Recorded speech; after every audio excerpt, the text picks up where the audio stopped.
A lot happened at Trump's rally in Butler, Pennsylvania on July 13, 2024. But what if I told you there was a disturbing video taken just before the attack that no one noticed? He's on the roof! He's not! We have people Right here! Right on the roof!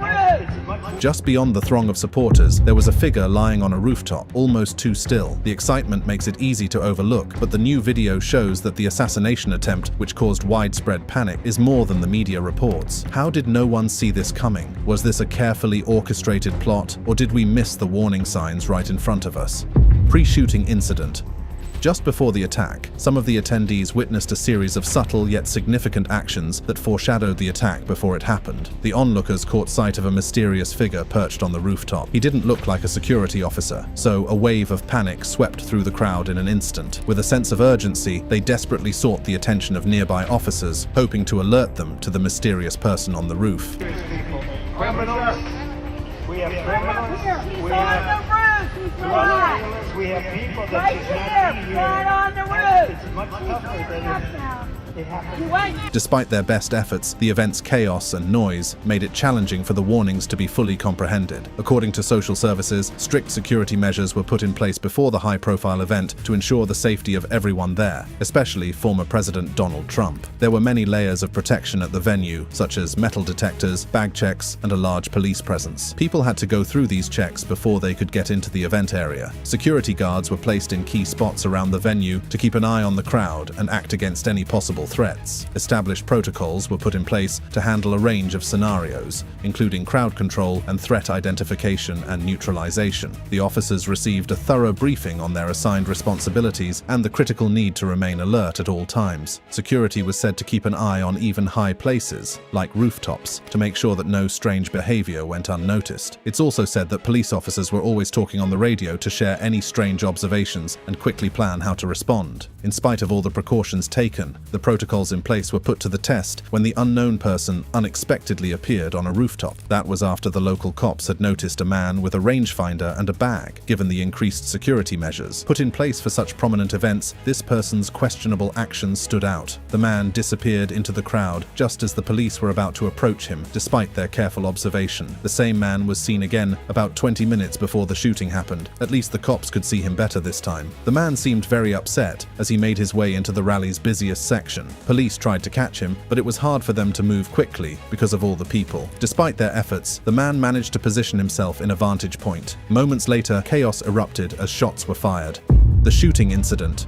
Before the shooting, a large crowd had gathered, filled with excitement and anticipation to witness the speech of former President Donald Trump in the small town of Butler, Pennsylvania on July 13, 2024. The atmosphere was electric, with flags waving, chants of USA echoing, and a contagious excitement filling the air as Trump made his way to the stage. In classic Trump fashion, he kicked off his speech with his signature flair, captivating the crowd with his powerful rhetoric. As Trump was speaking, the vigilant Secret Service two-person sniper teams could be seen positioned on rooftops behind the stage, scanning the surroundings in opposite directions. The rally was going smoothly up to that point until all hell broke loose. The tranquility of the evening was abruptly shattered by the sudden burst of gunshots, causing a surge of fear and panic among those gathered. With the sudden burst of sound, Trump's reaction was immediate. He raised his hand to his ear, a look of surprise on his face, before swiftly taking cover behind his lectern. So, amid the confusion, Trump was grazed by a bullet, a near miss that added a disturbing dimension to the event. The former president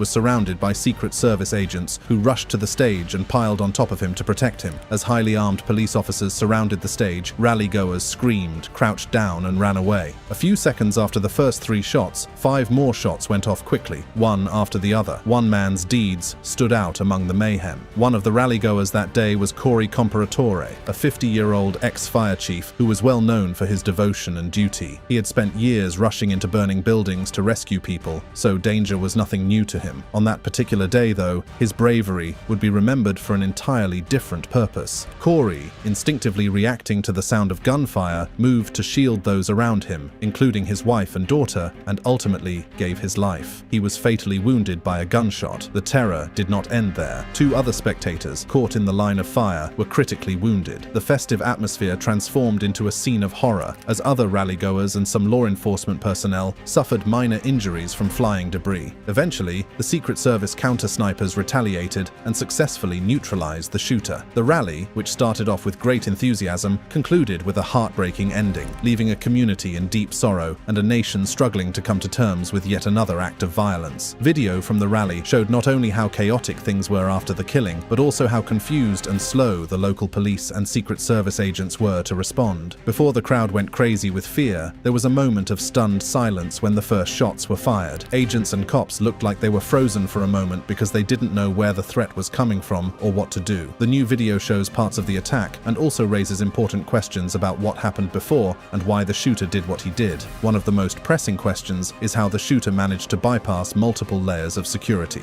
This shows holes in the security measures and the sudden change of events that caught both local cops and Secret Service agents by surprise. The video shows the gunman blending into the crowd, moving with a purpose that an observant attendee identified as suspicious. Greg Smith, who lives in Butler and is a big Trump fan, said he was near the back of the crowd when he saw a strange person moving through it. The man's furtive glances and erratic behavior set off alarm bells for Greg, and moments before the shooting, Greg saw the gunman raise his gun. So, he yelled and waved desperately to get the attention of the police, but it was to no avail. He had a rifle. We could clearly see him with a rifle. Absolutely. We're pointing at him. The police are down there running around on the ground. We're like, hey man, there's a guy on the roof with a rifle.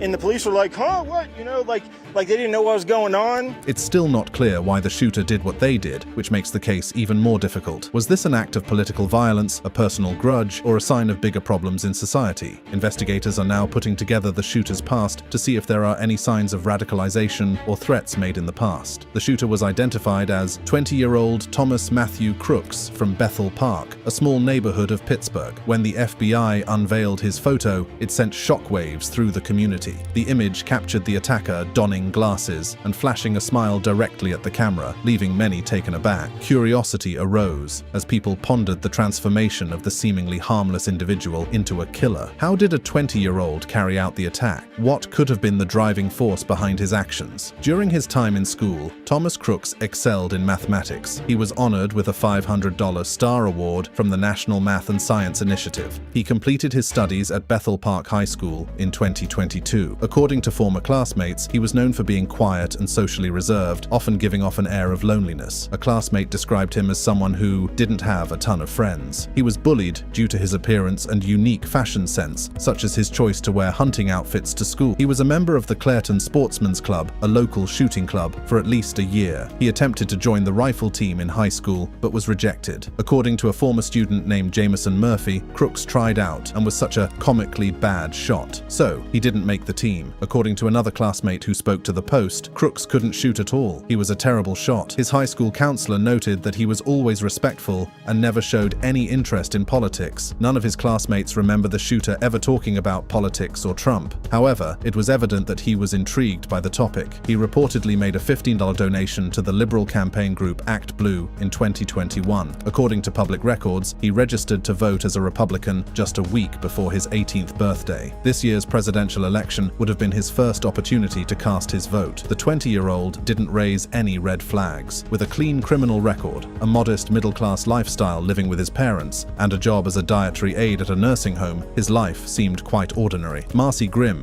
the administrator of the nursing center, expressed deep shock and sadness upon learning about Crooks's involvement in the shooting. She emphasized that Crooks had always carried out his job diligently and had passed a thorough background check. Crooks was about an hour away from his home on the day of the Yar attack. He climbed to the roof of a glass research facility next to Butler Farm Show, where Trump conducted his rally. Crooks utilized an AR-15 style gun in his assassination. The weapon discovered near the shooter's body belonged to his father, Matthew Crooks. He legitimately purchased the gun, which runs on .556 ammo. However, the investigator was unsure whether the young would-be assassin had clearance to fire the rifle. According to media reports, explosives were also discovered in his car. According to a source, the explosives appeared to resemble grenades. Nevertheless, officials are eagerly anticipating the the forensic reports. According to the FBI, Crook's social media profile does not include any threatening language, and there is no evidence of any past mental health problems. It was claimed that he acted alone. The FBI is currently on the hunt for clues. His family is also being investigated. It doesn't leave much of a digital trail, but certain internet trails connect them to gun buying and selling websites. In addition to the AR-15 style rifle, Matthew Crooks purchased other items in 2020 from Bowtach, a website that bills itself as one of the top suppliers of tactical supplies for home protection, police enforcement, and the military. It is unknown, though, if he purchased a gun. 7 months prior, a Gmail account with the username Matthew Crooks published a review for a Nevada-licensed firearms dealer. According to the report, the reviewer commended the company and called it the easiest way to get rid of unwanted firearms. As of yet, they have not discovered any ideology connected to Crooks. There are still a lot of unanswered concerns around the incident, even as officials look into Crooks. Above all, what motivated the young man's desire to murder Donald Trump? The ongoing investigation by the FBI delves into Crooks' motives and background, seeking to uncover the complete picture of his radicalization and the extent of his planning. This incident, which marks the first assassination attempt on a presidential candidate since Ronald Reagan, has added an ominous layer to the already turbulent political landscape in the United States. The FBI has been diligently investigating various crucial areas. First, they are investigating how Crooks was able to survey the rally site using a DJI drone without being detected. The drone, which was later found in Crooks' car, gave him valuable information about the layout and security measures. Through careful analysis, it has been discovered that Crooks meticulously programmed the drone to meticulously follow a specific path. This cunning strategy enabled him to collect a wealth of valuable information on potential vulnerabilities. In addition, the FBI is investigating why the warnings from Crooks' father were not taken seriously right away. When the rally day arrived, Crooks' father made a startling discovery. His son and an AR-style rifle were nowhere to be found. Feeling a sense of urgency, he reached out to the police to express his concerns. Surprisingly, this call came only after the attack had already taken place. Law enforcement officials have admitted to some delays in sharing this vital information with the necessary channels. After and official responses.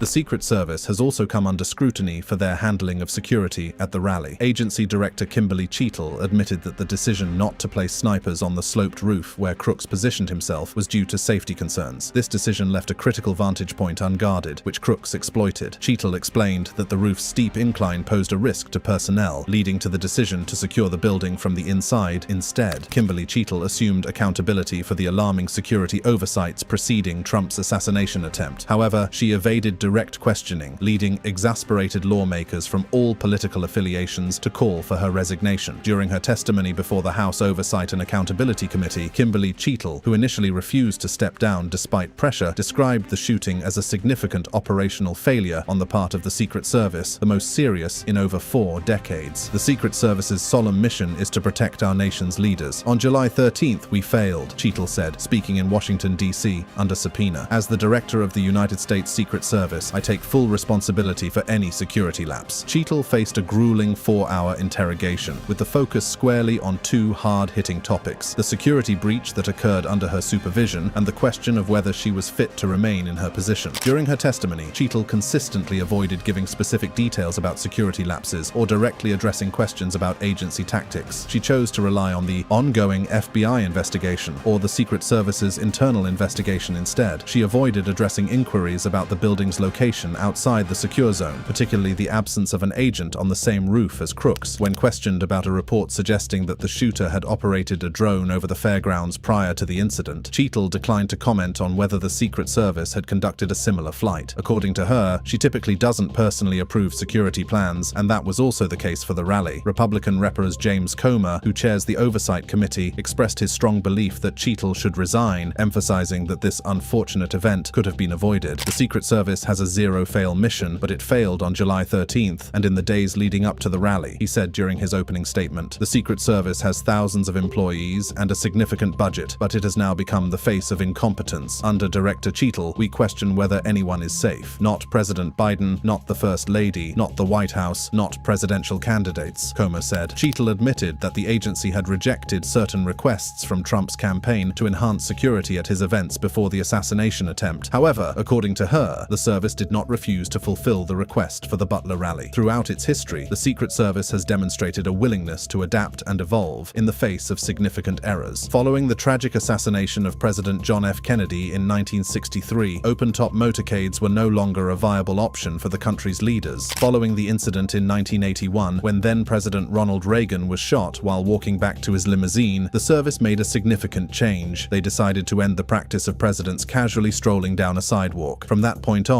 everywhere they go must be meticulously cleared in advance. Now, according to a statement released by the White House, Kimberly Cheatle has resigned from her job. Following the security lapses, the Secret Service has committed to thoroughly reviewing and revamping its protocols for safeguarding high-profile events. This includes different strategies to enhance security, such as evaluating the positioning of snipers and utilizing drones for aerial surveillance to detect any potential risks. On the other hand, the FBI continues to investigate Crooks's background, his motivations, and how he was able to carry out such a well-planned attack. Conspiracy theories and motive.